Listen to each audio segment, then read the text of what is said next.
দুনিয়াতে কেউ আপন হয় না। যে বউ আপন 2 ঘন্টা আপন তাকেতে 4 ঘন্টা ঝগড়া করে আছে। যে ছেলে আপন সে 2 ঘন্টা কথা শুনে তো 4 ঘন্টা কথা শুনে না, ঠিক না বেঠিক? যে ভাই আপন সে ভাই 2 ঘন্টা আপন আর 2 ঘন্টা পর। যে বাবা আপন, যে সবচেয়ে আপন মা আপন, সেও দেখা যাচ্ছে আরেক ভাইয়ের কথা শুনে পর হয়ে যায়, হয় না? হাজারি দুনিয়াতে কেউ 16 আনা আপন হয় না। আমাদের এই জীবনটা পরকে আপন করার, মানুষকে খুশি করার জন্য একটা সংগ্রাম। ছোটবেলায় বাবা মাকে খুশি করার চেষ্টা করেছি, পারিনি, কত মারছে, ঠিক না বেঠিক?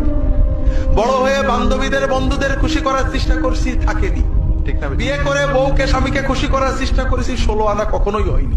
একজনই আছেন যাকে আপন করলে তিনি কখনো পর হন না। কে?